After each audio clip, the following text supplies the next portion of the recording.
understand the sweetness of the grace of God, monta kubekere goli ya 100 wanyora kuabwate ability ya 500, you surpass your goal and you give according to your ability. That is what we want to advocate. Let that spirit come into our churches. That is the spirit that we want to come to this camp. The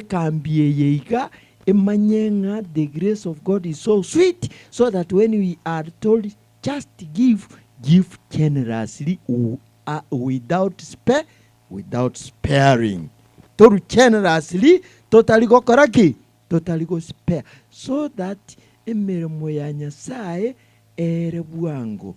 I know all of us, we want Jesus Christ to come.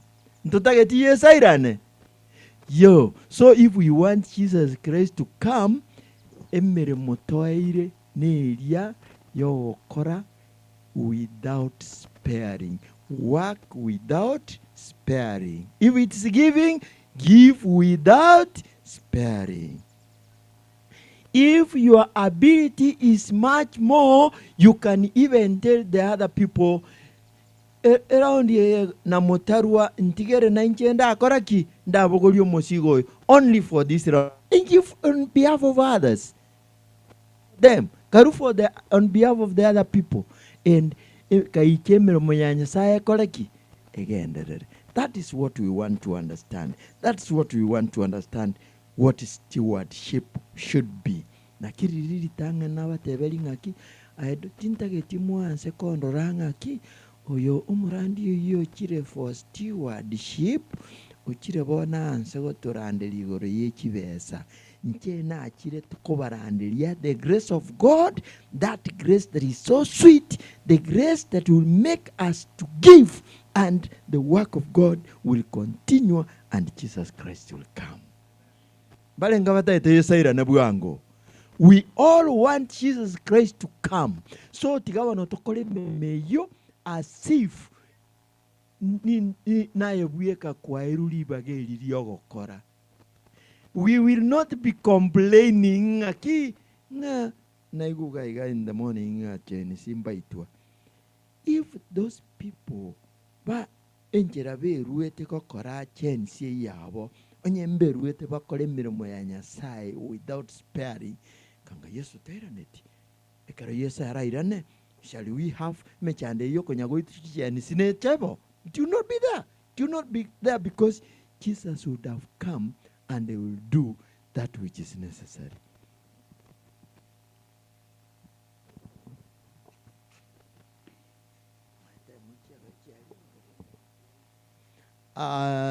Finally, I want to give one more thing here. Again, teka Mungu kwa na kiomo elio nkelinga. The model giving okorua koligota keire. Number one, we give according to our abilities without goals. Goals do not match with abilities. So when goals are there, that is not the spirit of giving. The spirit of giving is give according to your ability. But if possible, the spirit of giving, you can give even beyond your ability. Giving beyond your ability means you go tagete yesairane buango mono airane no nyandero libagalio kuganya paka mambi, so that he comes much faster than waiting for him. Another point that we need to get here is that let us give freely. Freely.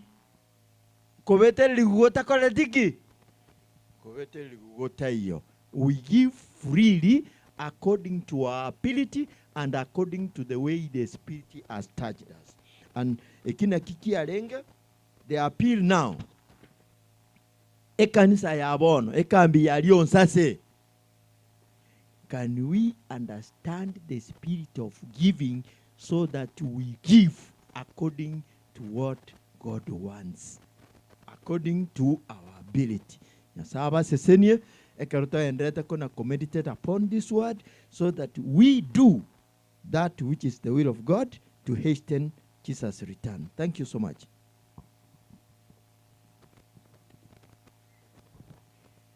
Totenena sengenche yobusaba. Tusimame. Let's pray. Omochenu tata Nyasaye tuachira asole na ende chinse chiga kero tualigereirie igoro yoboteneneri tuarorire netoguwenereta gokora according to our ability and if possible even beyond our ability and freely.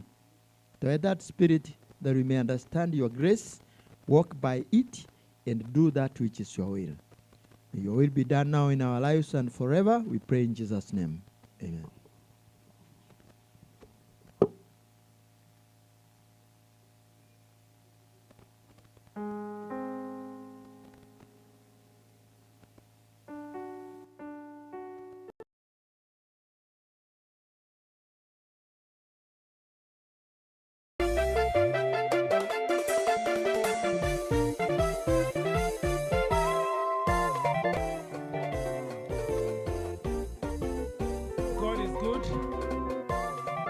Happy Sabbath.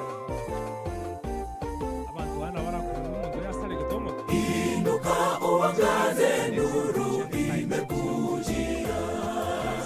Wamelala usingizi, walinzi wa Sayuni. Giza nene limesogea, jamani, muda maisha. Inuka mlinzi, utangaze habari njema. Inuka uangaze, nuru imekujia. Wamelala usingizi, walinzi wa Sayuni. Giza nene limesogea, jamani, muda maisha. Inuka mlinzi, utangaze habari njema.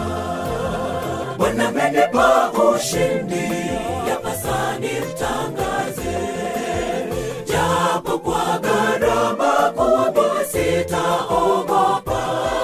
Wangu nina tumaini, moyoni nina raha.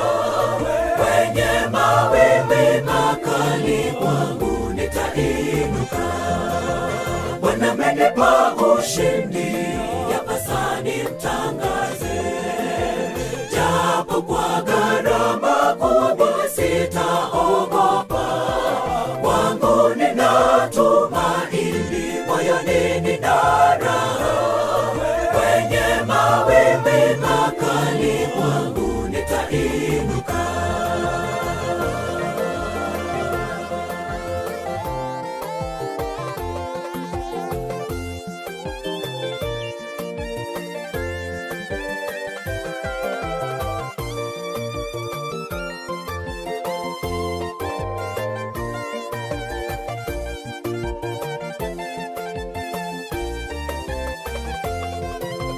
Utukufu wa Bwana umetuzukia. Hata kama giza litaifunika dunia, Bwana ameshatupa ushindi, sisi tusiogope. Tuondoke tuangaze, utukufu wake ujuu yetu. Sasa we utukufu wa Bwana umekuzukia. Hata kama giza limeifunika dunia, Bwana ameshakupa ushindi, usiogope.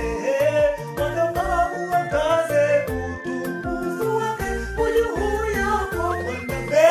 Bwana amenipa ushindi, yapasa nimtangaze. O Mungu wa neema, frigo. Msifu Mungu wa neema. Enyi viumbe popote, wajuu pia msifuni. Baba, Mwana naye Roho. Amen.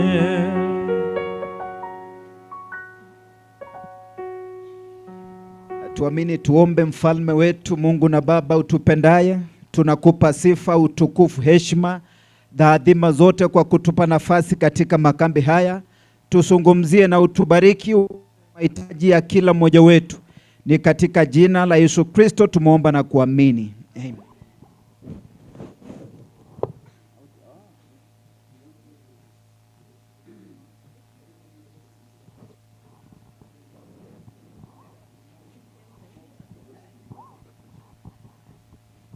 Nataka kuchukua nafasi ni wasalimu nyote. Hamjambo?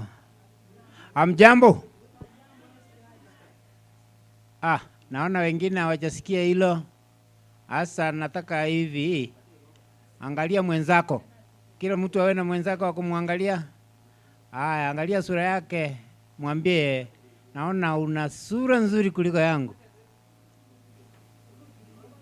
Nyasaye nabanjite mwenzi, habari yenu? Haya. Nataka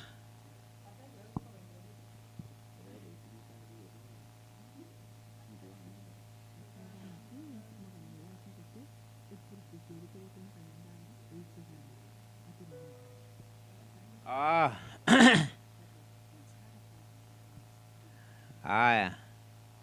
Nataka sasa nichukue nafasi hii niwakaribishe wote walionzase. Walionzase mko wapi? Hebu simama mkaribishe wageni ninapotaja hawa. Simama walionzase wote. Salimia umati. Haya, nilikuwa naangalia idadi yenu.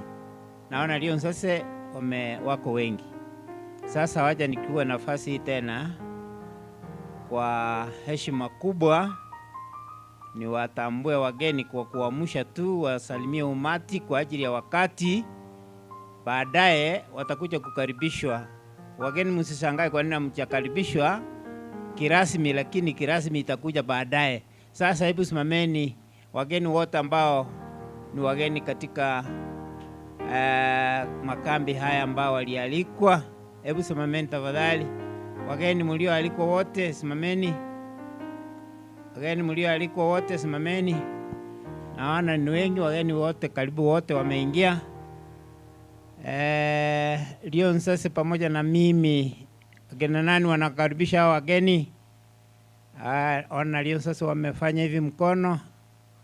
Ishara kwamba mmekaribishwa sana. Sasa wacha nichukue nafasi tena, wageni kaeni sasa. Naona mapasta wetu wajaingia.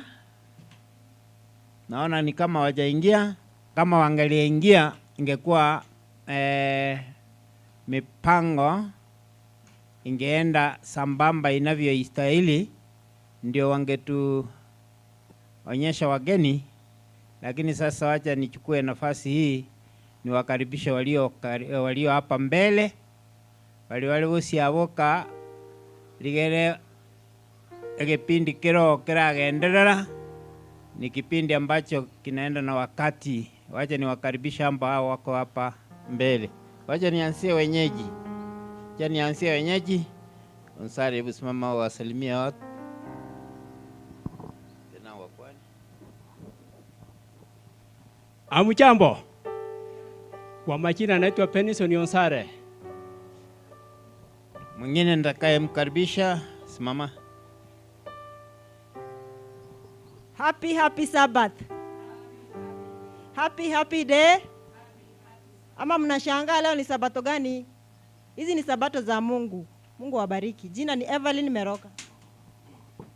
Basi mwimbishaji wetu. Kanisa na wasalimu High Church.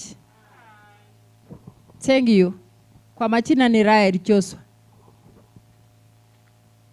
Namkaribisha mgeni wa kwanza. Simama.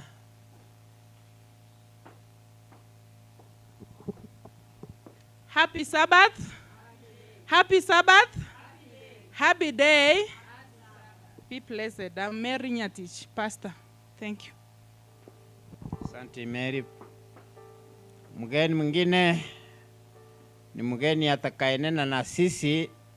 Tahitaji tu asimame awainulie mkono, baadaye ndiye atakaribishwa kirasmi. Asanti. Amelalamika, you are not responding. You are not responding. Baridi nyingi. Mtanisamea kwa maana natumia Kiswahili. Nimetumia lugha ya Kiswahili kwa maana hatujawajua wageni wetu wanaongea lugha gani. Ama mmeijua lugha yao? Ndio maana nimetumia lugha hii ya Kiswahili. Otherwise, mimi niliyesalia ni mchungaji wa kanisa hili, Elder Stephen Chuma. Otherwise, thank you very much. Karibuni wote. Tufungue Biblia zetu katika kitabu cha Mathayo 24 fungu la 14. Matthew chapter 24 verses 14. Kitabu Mathayo 24 kifungu cha 14. Onye moikere iro igotebega somo nubege songo. And this gospel of the kingdom will be preached in all the world as a witness to all the nations, and then the end will come. Mangana yunaga leguno mokwani.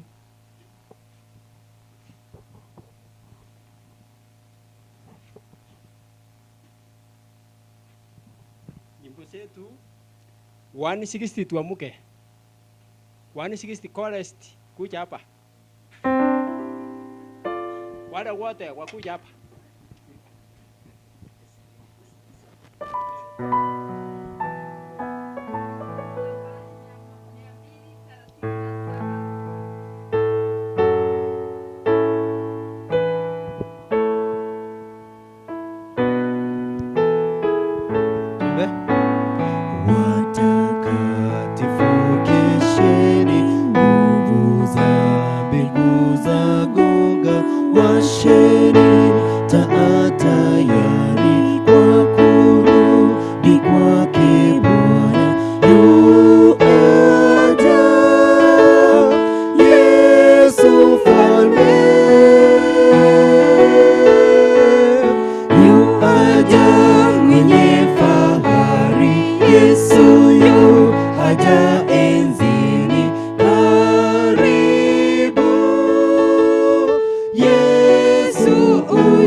kupita saa yu aja, Yesu mfalme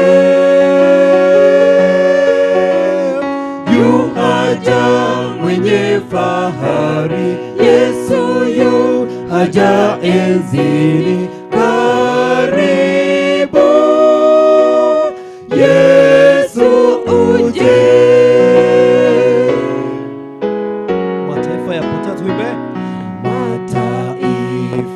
Yapotea, nchi zajaa uchungu, Kristo anaharakisha, unabii unatimizwa, yu aja, Yesu mfalme yu aja, mwenye fahari, Yesu yu aja enzini, karibu Yesu uje.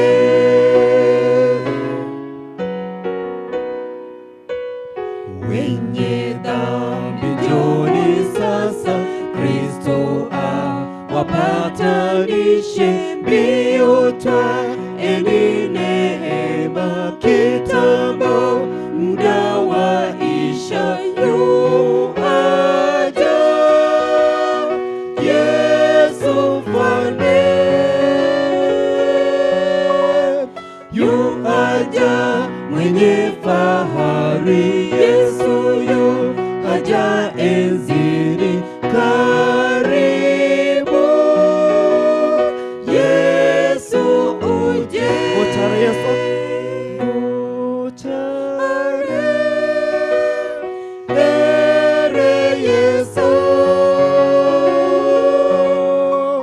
nigago chano bonene eyo agabe botame ngochare ere Yesu.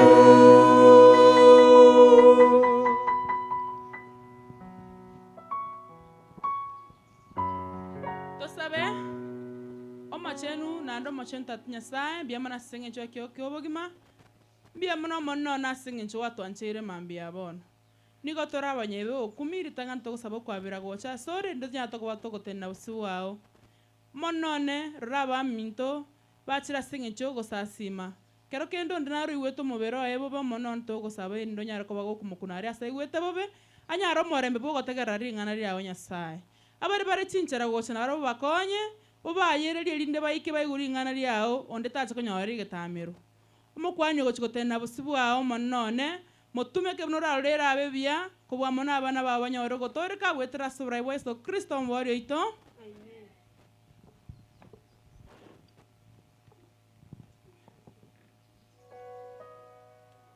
Asante tena kwa yote. Sasa nachukua fursa hii nimkaribishe mgeni mmoja wa wageni ambao walialikwa, mgeni mkuu katika makambi haya, ili wakati ule hakuongea aweze kupata kuongea nasi. Karibu mgeni.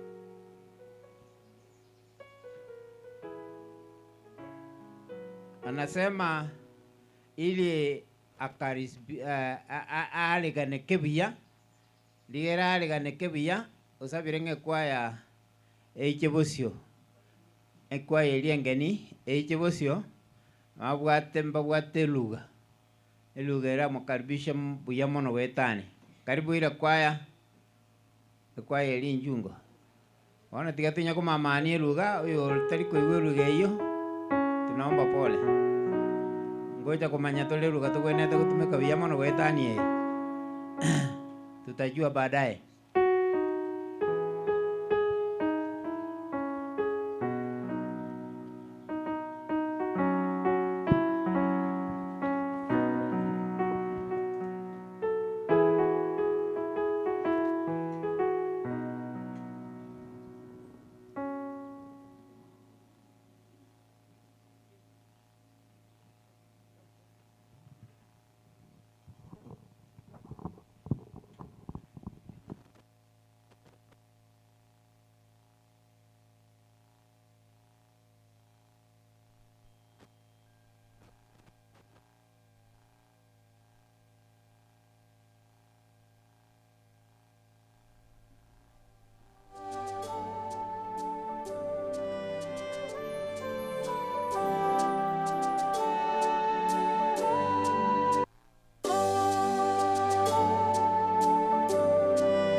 aishi mbinguni, mwenye jina jema, nyota ya asubuhi ing'ayo, ila akatamani kuinua kiti chake juu ya nyota za mbinguni, akamfanane Mungu aliye juu. Nafasi yake haikupatikana mbinguni tena, na kwa anguko akaja na theluthi ya malaika watakatifu. Sasa amekuja joka la kutisha, kamwe usimdunishe, huyu ana nguvu, aweza kutuangusha. Shetani ni mjanja sana, ajua siku zake si nyingi, awataka wengi atakaoangamizwa nao. Makinika usijepotea, ameweka hila nyingi, hatuna usalama tusipokesha na kuomba. Ni rahisi sana kuanguka kwenye hila zake. Shetani sirika yako, amekuwepo tangu Edeni. Makinika, ila licha ya uwezo anao, Mungu ni mkuu na mwenye nguvu kupita fahamu zote.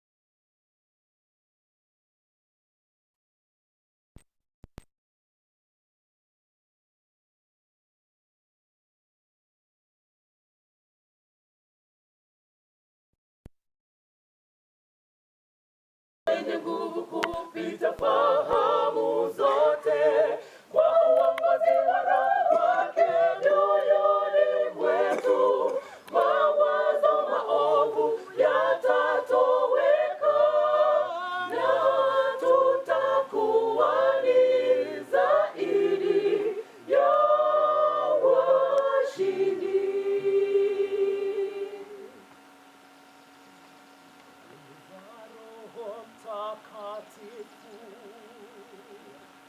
Tunao uwezo wa kuyashinda majaribu, na Mungu akituongoza. Hata kama tuna uwezo wa kumshinda mwovu, tusijiweke katika hali zenye majaribu, maana tufanyavyo hivyo ni kumruhusu shetani atujaribu na kumbuka. Shetani sirika yako, amekuwepo tangu Edeni.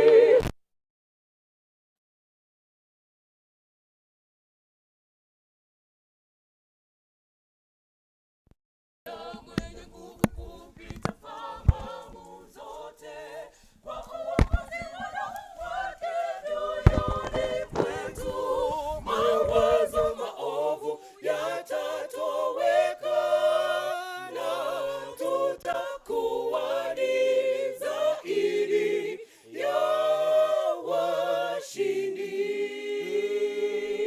Shetani sirika yako, amekuwepo tangu Edeni. Makinika, ila licha ya uwezo anao, Mungu ni mkuu na mwenye nguvu kupita fahamu zote, kwa uongozi wa Roho wake mioyoni mwetu, mawazo maovu yatatoweka, na tutakuwa ni zaidi ya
waangaze, nuru imekujia.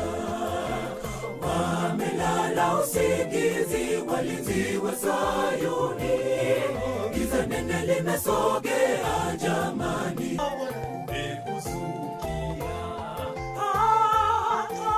Hamjambo wapenzi wa Bwana.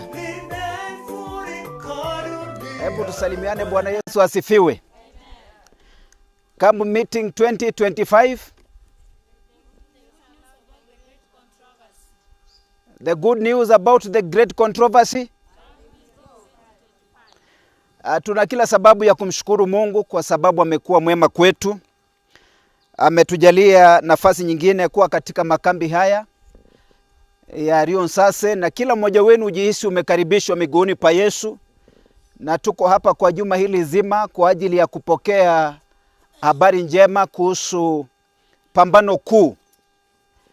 Na kwa hivyo Mungu alitujalia jana tukafungua makambi haya, na tukakumbushana kwamba mwaka jana 2024 theme yetu ilikuwa inasema Salvation Simplified, wokovu kurahisishwa. Lakini mwaka huu theme ambayo tunaizingatia inasema habari njema kuhusu pambano kuu, the good news about the great controversy. Na mstari wa Biblia ambao utakuwa unatuongoza na tutausoma ni Mathayo 24 mstari wa 14. Kwa hivyo juma zima huu ndio mstari wa Biblia ambao utatusaidia katika kupata mahubiri na mafundisho katika juma hili. Wimbo wetu ni ule 160, watakatifu kesheni, na huko katika lugha ya Kigusii 237. Kwa hivyo ni wimbo mzuri ambao tukiimba kabla tumalize juma hili tutakuwa tumeujua vizuri. Jina langu kwa wale ambao mnijui, ninaitwa Pastor Moffat Mose. Nimetoka nje ya field yenu, nimetoka conference inaitwa CRVC, Central Rift Valley Conference. Niko upande wa Nakuru, Njoro. District yangu inaitwa Njoro New Life. Na nikija walilipa salamu, mmezipokea. Kwa wakati huu nataka tujifunze kuhusu the good news. Nazungumza kuhusu habari njema. Basi tuombe. Mfalme wetu Mungu na Baba utupendaye, tuna kila sababu ya kukupa sifa na utukufu na heshima na dhaadhima zote kwa sababu ya wema wako, neema na fadhili nyingi, na pia kwa sababu umetupa nafasi hii tusikie sauti yako ukinena nasi. Bwana, kila mmoja wetu amekuja kitarajia kutoka kwako. Tunaomba ukatuhudumie, neno lako lipate nafasi katika mioyo na roho zetu. Na kwa sababu hakuna wakati unaliachilia neno lako bila kutimiza makusudi yake, tunaomba Bwana ulete wokovu, ulete uponyaji, upeane amani na utulivu, na Kristo kapate kuwaongoza watu wako katika kuendelea kubarikiwa na kupata mema yako katika nchi ya walio hai. Tunatangaza mwanzo mwema, mwisho mwema, ni katika jina la Yesu Kristo tumeomba na kuamini. Amen. Kwa hivyo Mathayo 24 mstari wake wa 14, nataka nisome kwa lugha ya Kiswahili hii. Nasema, tena habari njema ya ufalme itahubiriwa katika ulimwengu wote kuwa ushuhuda kwa mataifa yote, hapo ndipo ule mwisho utakapokuja. Mama naona na Biblia Kiswahili ya Eke Gusi, ningeomba asome alafu tupokee neno.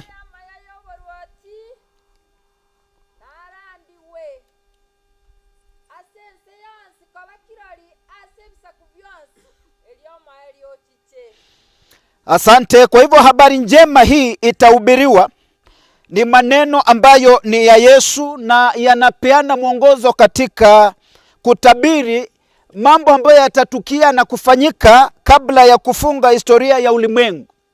Na Yesu amesema habari njema. Kwa hivyo nazungumza kuhusu habari njema, the good news. Na nisema ili kuwe na habari njema, there must be the bad news. Lazima kuna habari mbaya, kuna ripoti mbaya. Kwa hivyo good news kwa lugha hiyo ya Kimombo inaweza kumaanisha ni glad tidings, all welcome news. It can be happy news. It can be positive news. It can be great news, wonderful news, excellent news and encouraging news. Kwa hivyo ni habari ambayo ni njema na ni habari nzuri. Nianze kwa kusema hivi, habari njema sio mashauri mema. The good news is not good advice. Kuna utofauti kubwa ya habari njema na mashauri mema. Habari njema hii inatokana na Mungu na ndio maana inaitwa habari njema. Lakini katika kawaida ya maisha, mpaka iwe habari mbaya ndio iwe habari. I mean, it must be bad news to be news. It is not news until it is bad news. Mpaka iwe ni habari mbaya ndio iweze kuwa habari ambayo itasikika kila mahali. Kwa mfano tu niseme katika maisha haya, kwa mfano umbwa amungate ama aume mtu, hiyo is not news, hiyo si habari. Lakini imagine mtu ashike umbwa amungate, it will be news all over. Yani usikie ati katika maeneo haya yanaitwaje huku? Rion sase na kasenta haka kanaitwa ati entakana mokua aliuma umbwa. Itakuwa kila mahali. But sasa ni tofauti na mambo yale ambayo yanatoka katika Mungu mwenyewe. Kwa hivyo niseme good news is a declaration of something already accomplished, while good advice is counsel about something to be done. Yani habari njema ni tangazo kwa mambo ambayo yamefanyika ama yametukia. Lakini mashauri mema ni mambo ambayo yanastahili kuambiwa watu ili wapate kuyafanya. Good news centered on what has been done for someone, inviting a response of faith and joy. Yani habari njema ni mambo yamefanyika kwa niaba yetu ama kwa niaba ya mtu fulani, ambayo yanahimiza kuwe na kuitikia kwa ajili ya kupata kuwa na imani na furaha. And therefore good advice focuses on what one needs to do, often requiring effort and striving. Kwa hivyo mashauri mema ni yale ambayo yanaambia mtu anastahili kufanya nini. Katika kanisa na hata katika mafundisho katika juma hili zima, kuna vipindi ambavyo tunapeana mashauri mema kama ya afya. Kuna mashauri mema ambao tunapeana ya kifamilia, vile watu wanastahili kuishi, vile ambavyo watu wanastahili kuachana na mambo fulani wafanye mengine ndio mambo ya waendee vizuri. Lakini nataka uelewe hivi, mwenye dhambi hahitaji mashauri mema, anahitaji habari njema. Kumshauri mwenye dhambi ambayo hajapata mahusiano na Mungu, Mungu afanyike baba wake na yeye afanyike mwana wa Mungu, ni kazi bure, ni kupoteza wakati. Hata mtu akushauri na akwambie achana na pombe, achana na madawa ya kulevya, kimbia kanisani, lakini ya kuache hivyo, haujakuwa Mkristo na hakuna mahali unaenda. Na by the way, ukiingia hapa upate changamoto kidogo, kuna uwezekano utarudi mahali ulitoka, kwa sababu ni mashauri mema. Lakini the good news ni ya kipekee katika maisha yetu, maana inatupa picha kuhusu yale ambayo Mungu amefanya katika maisha yetu. Na ndio maana the gospel is good news. Injili ni habari njema, is a declaration of God's action in sending Jesus to save humanity from sin. Kwa hivyo ni habari njema kwa sababu ni tendo la Mungu kumtuma mwana wake ambaye ni Yesu Kristo kwa ajili ya dhambi zetu. Kwa hivyo the good news, it focuses on a past event. Inahimiza mambo ambayo yametukia, invites a response of faith and brings joy and a peace. Na inafanya wewe uwe na imani kwa huyu Mungu. Na sio hivyo peke yake, inakupa furaha ambayo inaitwa happiness, inaitwa joy. Joy is of the Lord. There is happiness that depends upon happenings. Kuna furaha ambayo inatokana na matukio na hali. Lakini kuna furaha ambayo inatokana na kumpata Kristo kama Bwana na kama Mwokozi wa maisha yako. Kwa hivyo habari njema hii ni kwako wewe ambaye ni mwenye dhambi, ili ukubali kufanyika mwana, mrithi wa ufalme wa milele, ndio ufurahie maisha. And therefore this good news is all about God's love. Habari njema hii ni kuhusu upendo wa Mungu. Na upendo wa Mungu unaitwa agape. Hauitwi phileo, sio eros, sio stongy love. Kuna mapendo ya wanadamu ambayo misingi yake ni katika kuwa na mipaka. Mtu anakupenda kwa sababu wewe ni wa kabila lake. Mtu anakupenda kwa sababu wewe katika maisha level ambayo upo ndio yeye pia hako. Mtu anakupenda kwa sababu amevutiwa na wewe. Ndio maana watu wanapendana. Watu wanapendana eti kwa sababu kuna mambo aliona katika maisha yako. Lakini hiyo mipaka huenda ikabadilika.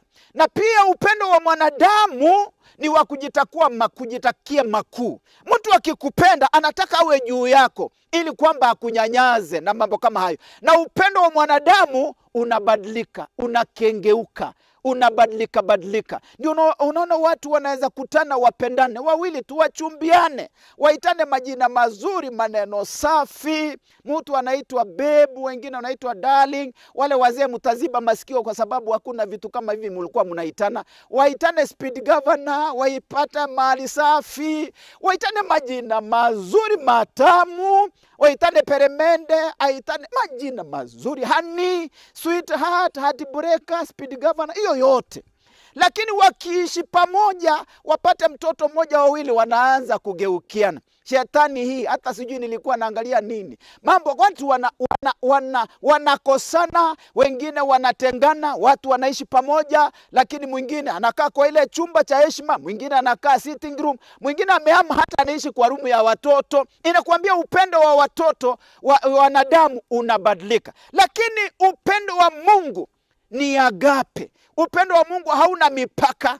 Upendo wa Mungu haubadiliki. Upendo wa Mungu ni kwamba wewe unufaike, anajipeana kwa ajili yako. Na ndio habari njema hii ni kuhusu upendo wa Mungu. That is why katika neno la Mungu katika Biblia kuna mstari rahisi na umewekwa hata mtoto mdogo yule wa chekechea ukimuuliza atakwambia Yohana 3:16. Kwa jinsi Mungu aliupenda ulimwengu hata akamtoa mwana wake wa pekee ili kila mwaminie asipotee bali awe na uzima wa milele. Hata mgeni katika kanisa anajua hivyo. Kwa nini? Mungu anataka ajulikane kwamba yeye ni upendo.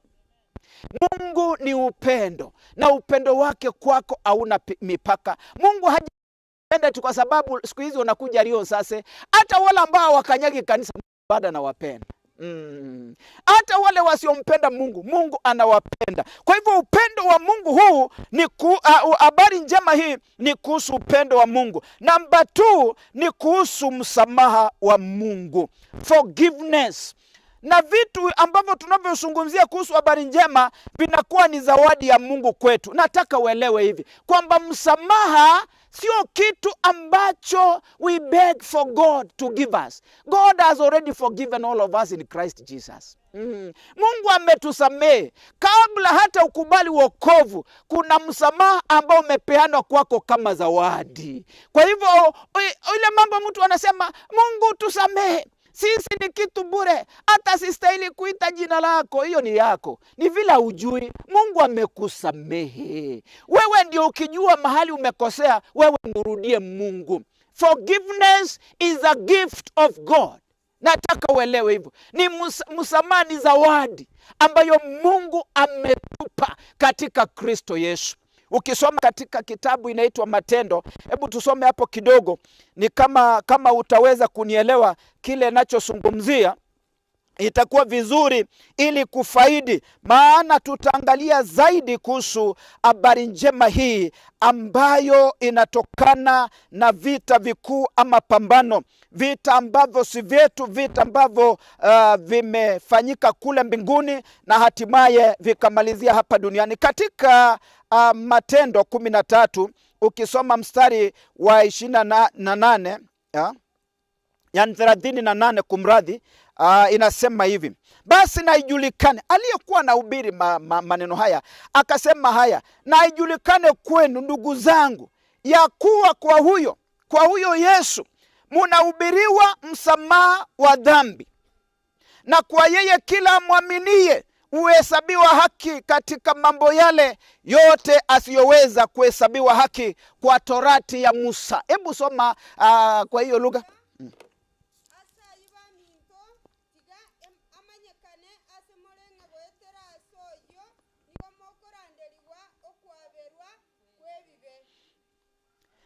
Ehe.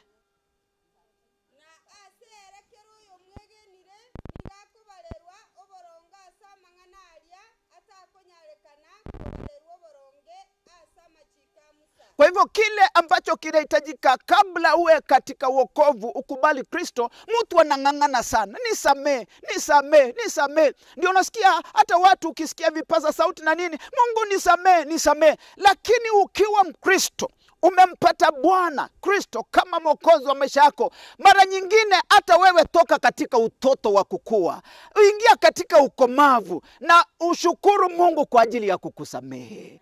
Hata kuomba kwako, sema asante Mungu, maana ninajua umenisamehe dhambi zote na makosa yote, kwa sababu adui anataka ubaki mahali ambapo unajiona kana kwamba bado hujasamehewa. Lakini Mungu katika Kristo ametusamehe. Hiyo ni habari njema, watu wa Mungu, na amekusamea dhambi zako za jana, za leo, hata kesho na kesho kutwa, na mtondoo na mtondogo zimesamehewa katika Kristo Yesu. Habari njema pia, mbali na kwamba upendo huu wa Mungu unadhihirishwa kwetu na msamaha huu, pia katika hali ya kuelewa inakuwa ni zawadi ya Mungu na pia ni tukio la uzima wa milele. It is God's gift and offer of eternal life. Kwa hivyo pia ni zawadi ambayo tumepewa ya uzima wa milele. Katika Kristo, habari njema inakuja kutujulisha yale ambayo yanatukia sasa. Wakati ambapo umeingia ndani, unapewa maisha yasiyo na mwisho. Amen. Mbali na maisha mapya katika Kristo, mbali na maisha tele, kuna uzima wa milele ambao unapatikana katika huyu Bwana ambaye ni Yesu Kristo. Wapendwa, the gospel as good news is a declaration of God's action, sending Jesus to save humanity from sin. Kwa hivyo hili ni tendo la Mungu la kiajabu ambalo limeletwa kwetu. It is not a list of things to do, but a proclamation of what God has already done. Sio kupewa listi ya mambo ya kufanya na kutofanya, lakini sasa ni tangazo. Proclamation is the tangazo ambalo linaletwa kwetu kuhusu mambo ambayo Mungu ameyafanya. And therefore the gospel, which is the good news, is about receiving God's grace rather than earning it through good works. Ni kupokea neema ya Mungu kuliko kujaribu kupokea kwa bidii ama kwa matendo yako ya ubinafsi. Kwa hivyo the gospel, watu wa Mungu, inatutangazia neema ya Mungu, is meant to bring joy and transformation, not to burden people with endless tasks. Inastahili kutupa furaha. Habari njema hii ya ufalme itahubiriwa kwa kila mtu, ili watu katika ulimwengu wote, katika lugha na jamaa, wapokee furaha ambayo inaleta mabadiliko katika maisha yao, na sio kuwa mzigo wa mambo ambayo unastahili kuyapata na kuyafanya na kuweka bidii eti ndio ukubalike na Mungu. Hebu niseme hivi, unajua Ukristiano ama Ukristo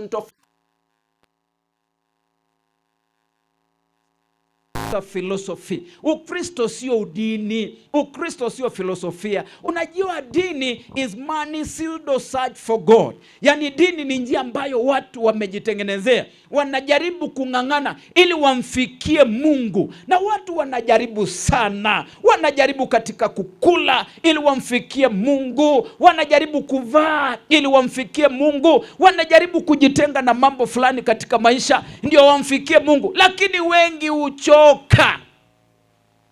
Ukristo uko katika misingi ya mahusiano yaliyo katika upendo na katika upendo huo ndio inakuwa ni chanzo cha wokovu wetu. Kwa hivyo Ukristo ni Mungu ambaye anatafuta watu, wanadamu waliopotea katika dhambi.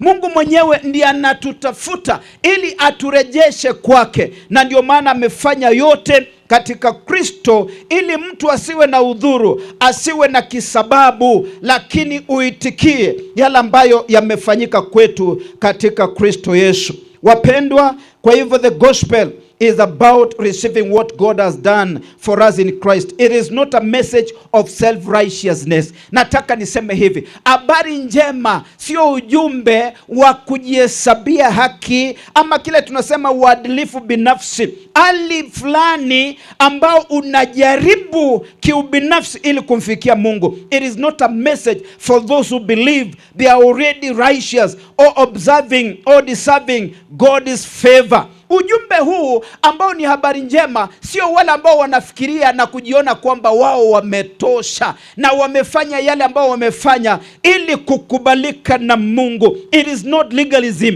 Legalism ni uhalali fulani, earning salvation through good works or adhering to a set of rules.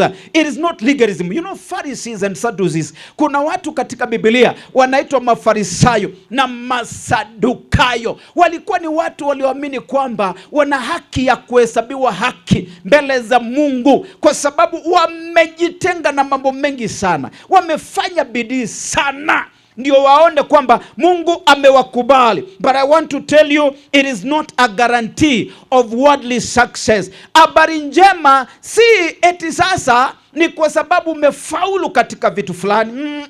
Hebu niseme hii lugha kimombo kidogo. Godliness is not holiness, and holiness is not godliness.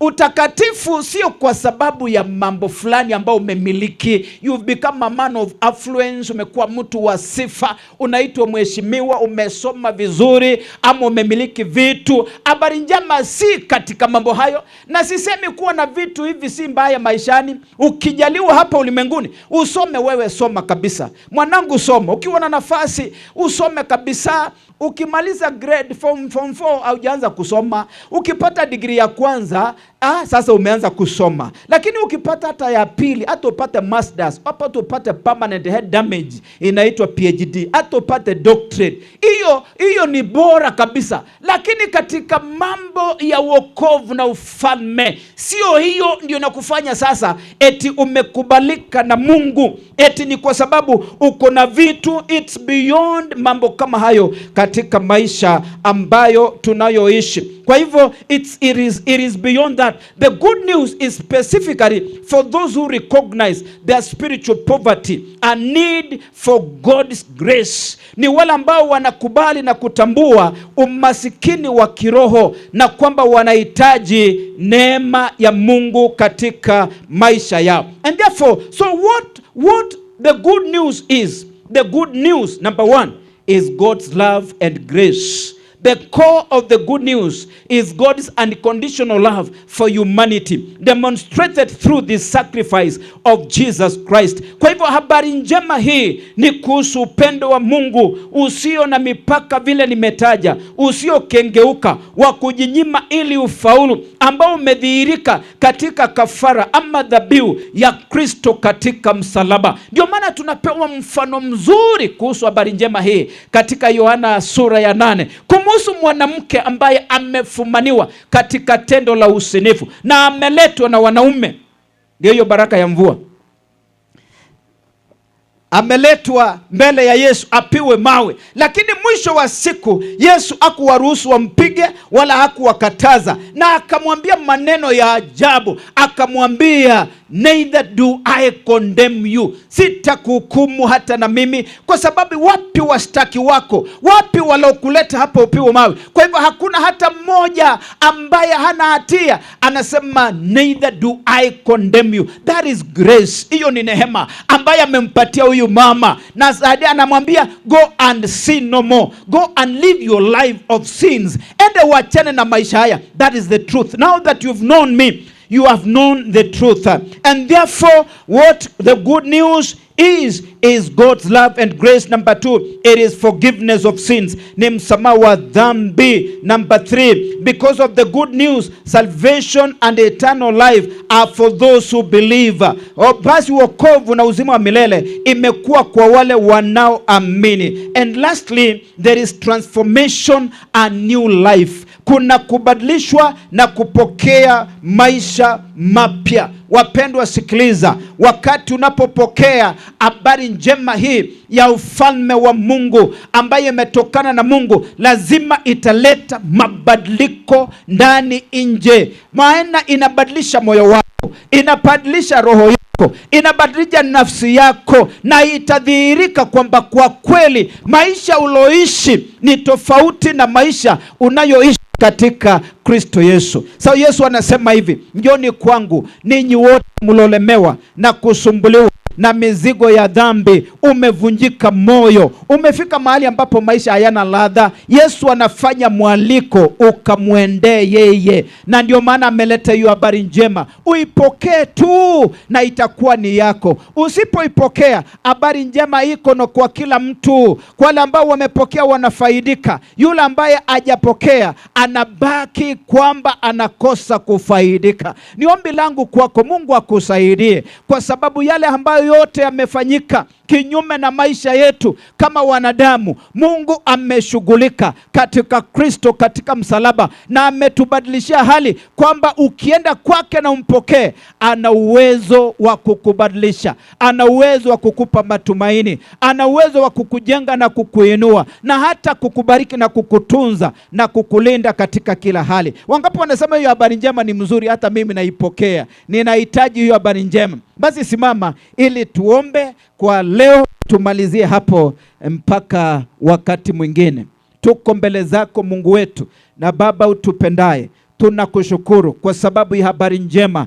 Bwana, tuliuzwa katika dhambi, katika Adamu, lakini tunashukuru kwa sababu katika Kristo tumepata msamaha wa dhambi, tumepata kupendwa tena upeo, tumepewa nafasi nyingine ya kuwa wana na warithi katika ufalme wako ambao ni wa milele. Tumenyosha kila mmoja wetu mikono yetu, ishara ya kujisalimisha kwako. Wapokee watu hawa, nguvu zako na uwepo ukadhihirike katika maisha yao. Wale wamekubali wadumishe katika wokovu, wasaidie mfalme kutembea na kuishi katika neema ambayo Bwana imetuokoa na imefunuliwa, na kuishi kwa hiyo neema, ili Bwana katika kuishi kwao waweze kuwa ni barua njema inayosomeka na hiyo inakubalika na wengi. Na yule ambaye Bwana bado amekuwa nje lakini amenyosha mkono akikukubali, ninaomba Bwana nguvu zako zikadhirike katika kumleta kwako. Msaidie akakue, awe na mabadiliko katika mtizamo wake, katika roho, katika nafsi, akaone wema wako katika nchi ya walio hai.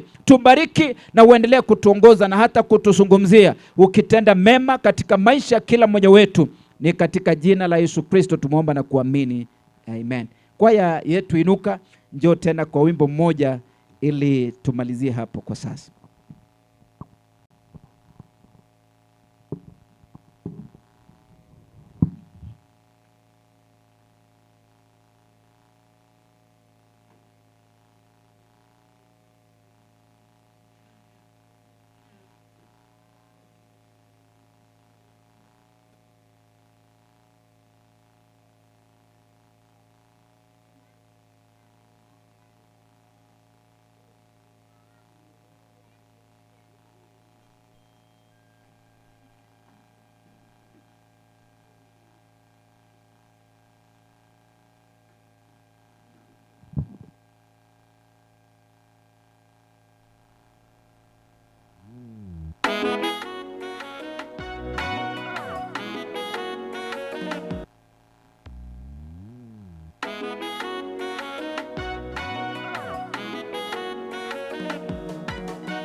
utawezaje haribu wenye haki pamoja nao maovu?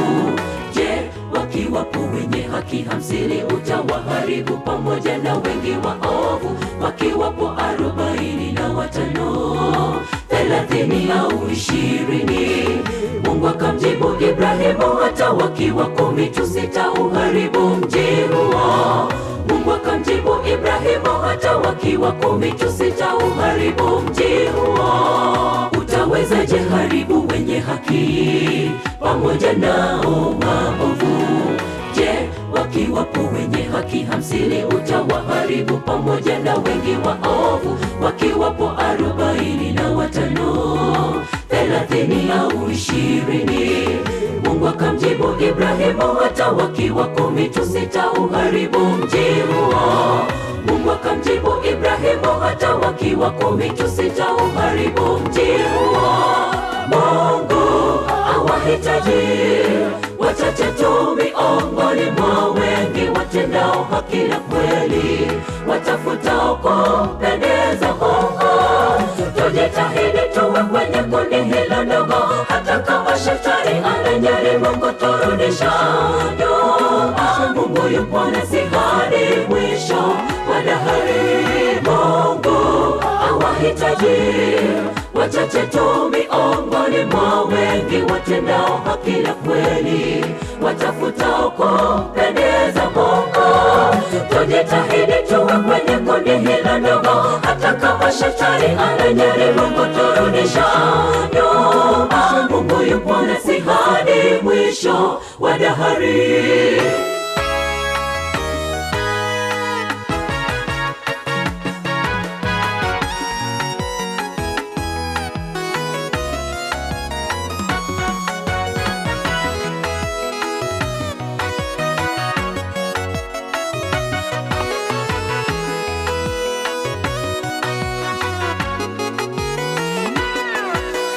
Ni nani awezaye kusimama kwa ujasiri mbele ya Mungu?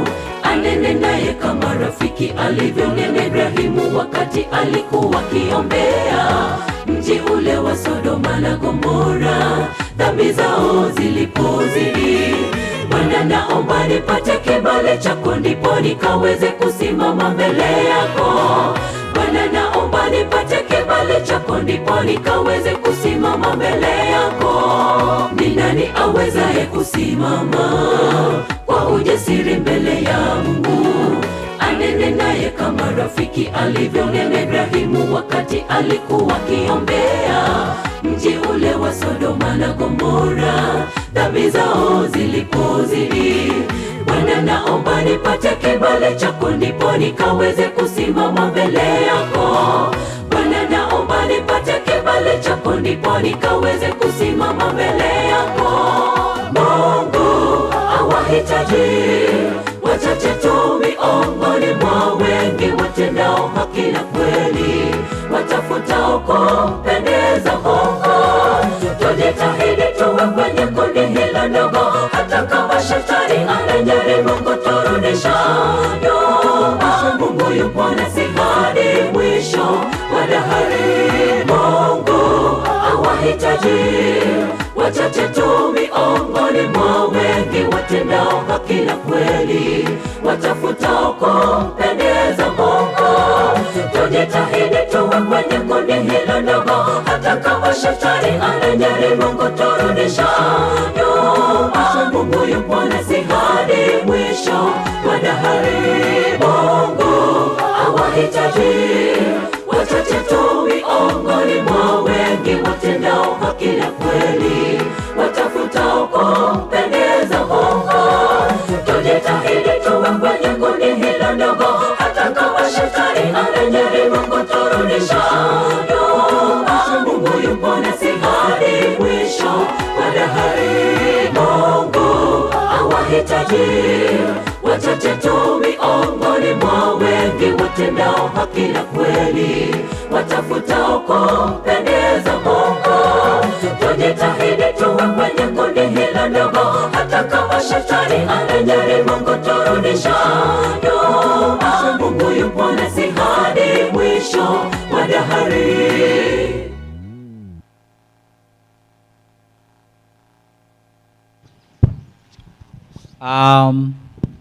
Biamo na abageni baitu Samatera Maya naende buna bakurire igo gochakira sabakwani baitu our speakers mogosoa nyumba kwayerie babwati ntubali abali onsase na sunshine tukurukurumae gake